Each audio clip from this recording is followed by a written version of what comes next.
தங்களின் வாழ்வுரிமையை காக்க டாஸ்மாக் தொழிற்சங்கங்களின் கூட்டமைப்பினர் முன்னெடுத்திருக்கும் போராட்டத்தை தடுத்து அவர்களை கைது செய்திருப்பது ஜனநாயக உரிமைக்கு எதிரானது என தமிழக வாழ்வுரிமை கட்சி தலைவர் வேல்முருகன் கண்டனங்களை தெரிவித்துள்ளார். இது தொடர்பாக அவர் வெளியிட்டுள்ள அறிக்கையில், தமிழ்நாடு மாநில வாணிப கழகம் எனும் டாஸ்மாக் அரசு நிறுவனத்தில் 25,000 பணியாளர்கள் கடந்த 22 ஆண்டுகளாக தொகுப்பூதிய தற்காலிக ஒப்பந்த முறையில் குறைந்தபட்ச ஊதியம் ரூபாய் 10,000க்கு பணிபுரிந்து வருகின்றனர். 22 ஆண்டுகள் பணிபுரிந்தும் பணி நிரந்தரமோ பணி விதிகளோ அரசு பணியாளர்களுக்கு இணையான ஊதியமோ அடிப்படை வசதிகளோ இன்றி 10 மணி நேரத்திற்கும் மேலாக மிகுந்த மன உளைச்சலில் பணிபுரிந்து வருகின்றனர். உயிருக்கும் உடைமைக்கும் பாதுகாப்பற்ற சூழலில் டாஸ்மாக் ஊழியர்கள் பெரும் அச்சத்தில் பணியாற்றி வருகின்றனர். இந்த நிலையில் பணி நிரந்தரம், அரசு பணியாளர்களுக்கு இணையான ஊதியம், பணி பாதுகாப்பு, இஎஸ்ஐ ஓய்வூதியம், பணி விதிகள், ஏபிசி சுழற்சி முறை மற்றும் பணி நிரவல் செய்ய வேண்டும் எனவும் திமுக தலைமையிலான அரசு அளித்த தேர்தல் வாக்குறுதி எண் 153 படி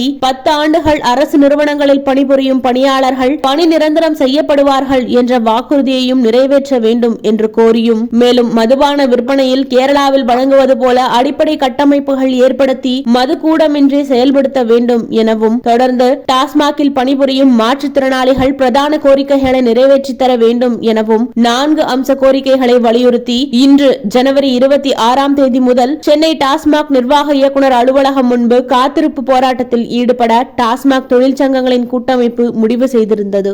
அரசாங்கம் தற்போது கூட பொங்கலிலே 725 கோடி 46 லட்சம் வருவாயை ஈட்டி தந்திருக்கக்கூடிய, பல்வேறு உயிரிழப்புகளை சந்தித்திருக்கக்கூடிய, குண்டடிப்படுதல், வெட்டுக்குத்துக்கு ஆளாக்குதல், ஆபாச பேச்சுக்கு ஆளாக்குதல், பல்வேறு விதமான துன்பங்களை அனுபவிக்கக்கூடிய டாஸ்மாக் பணியாளர்களுக்கு பணி நிரந்தரம் என்ற கோரிக்கை அரசாங்கம் நிறைவேற்ற வேண்டும். அரசு ஊழியர்களுக்கு இணையான ஊதியம் வழங்க வேண்டும். அரசாங்கம் மக்கள் நலன் கருதி டாஸ்மாக் கடைகளை மூட வேண்டும் என்று முடிவெடுத்தாலும் மாற்றுத்துறையிலே அவர்களுக்கு வேலை வாய்ப்பை வழங்கி மூடுவதற்குண்டான நடவடிக்கை எடுக்க வேண்டும் என டாஸ்மாக் தொழிற்சங்களுடைய கூட்டமைப்பு சார்பாக வருகின்ற ஜனவரி 26 அன்று கோரிக்கை வெல்லும் போராட்டத்தை நாங்கள் அறிவித்திருக்கிறோம்.